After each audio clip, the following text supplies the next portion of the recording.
Crypto industry की काफी बड़ी खबर आ रही है। गवर्नमेंट ऑफ इंडिया ने ऑफिशियली अनाउंस करा है कि अब सारे क्रिप्टो बिजनेसेस को, भले ही फिर वो क्रिप्टो एक्सचेंजेस हो या फिर वॉलेट प्रोवाइडर्स, सब पीएमएलए यानी कि prevention of money laundering act 2002 के अंडर आएंगे। अब इसका मतलब क्या है और कैसे ये क्रिप्टो इंडस्ट्री को अफेक्ट करेगा और क्या ये एक पॉजिटिव न्यूज है या फिर नेगेटिव, जानेंगे इस वीडियो में। लेकिन इससे पहले थोड़ा पीएमएलए यानी कि prevention of money laundering act 2002 के बारे में जान लेते हैं। इस लॉ को इंडियन पार्लियामेंट ने मनी लॉन्ड्रिंग को रोकने और मनी लॉन्ड्रिंग के मनी या प्रॉपर्टी को सीज करने के लिए इनैक्ट करा था।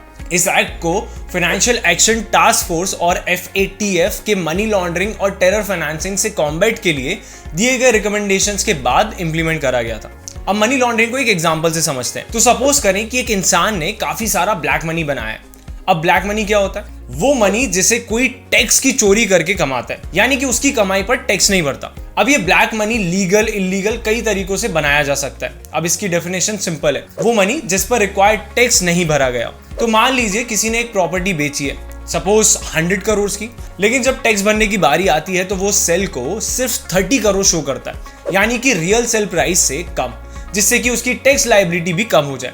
अब ये जो टैक्स चुराया गया है इसे ब्लैक मनी कहेंगे। अब इस ब्लैक मनी को आप ऐसे ही मार्केट में यूज नहीं कर सकते। इसे यूज करने के लिए पहले आपको इसे साफ करना होगा। अब जो मेथोडोलॉजी को फॉलो करके लोग अपने ब्लैक मनी को वाइट करते हैं उसे ही मनी लॉन्ड्रिंग कहा जाता है। अब मनी लॉन्ड्रिंग काफी इलिसिट पर्पसेस के लिए किया जाता है। अब इस मनी लॉन्ड्रिंग की वजह से कंट्री की इकोनॉमी को काफी इफेक्ट पहुंचता है और इसलिए इसे रोकने के लिए गवर्नमेंट ऑलरेडी काफी रिफॉर्म्स लेकर आई हुई है और हमेशा लाती भी रहती है। और ऐसा ही सबसे इंपॉर्टेंट लॉ है पीएमएलए यानी कि prevention of money laundering act 2002।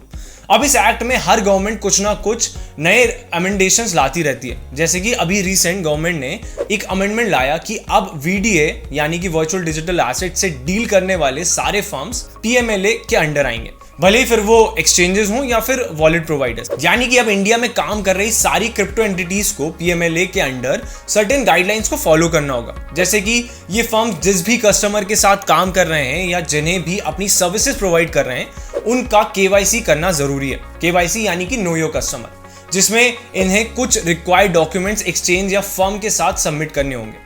दूसरा, इन एंटिटीज को सारे ट्रांजैक्शंस का डेटा एटलीस्ट 5 इयर्स तक रखना होगा। कोई भी ट्रांजैक्शन जो कि सस्पिशियस है या कोई भी एक्टिविटी जो सस्पिशियस है तो इन SAR suspicious activity reports and STR suspicious transaction report को फाइनेंशियल इंटेलिजेंस यूनिट और FIU इंडिया को रिपोर्ट करना होगा। अब अगर आपको ये बड़ी चीज लग रही हो तो कोई स्पेशल केस नहीं है। इवन बैंक्स को इन गाइडलाइंस को फॉलो करना होता है ताकि मनी लॉन्ड्रिंग को रोका जा सके। अब लॉ तो समझ में आ गया, लेकिन अब समझते हैं इस न्यूज के इंपैक्ट के बारे में। तो सबसे पहले क्रिप्टो को कई बार मनी लॉन्ड्रिंग के लिए यूज किया जाता है। यहाँ तक कि कई ऐसी न्यूज भी आई हैं जहां देखा गया है कि क्रिप्टो को टेरर फाइनेंसिंग के लिए भी यूज किया जा रहा है। अब क्रिप्टो एक डिसेंट्रलाइज करेंसी होती है जिसमें एनोनिमिटी एक बहुत बड़ा फैक्टर होता है और इसी के चलते काफी लोग इसे मनी लॉन्ड्रिंग के लिए भी यूज करते हैं। अभी हाल ही में देखा गया है कि इन्फोर्समेंट डायरेक्टरेट और ED ने पिछले कुछ दिनों कई इंडियन क्रिप्टो एक्सचेंजेस पर एक्शन लिए थे जिनके लिंक्स मनी लॉन्ड्रिंग से थे। पीएमएलए में क्रिप्टो को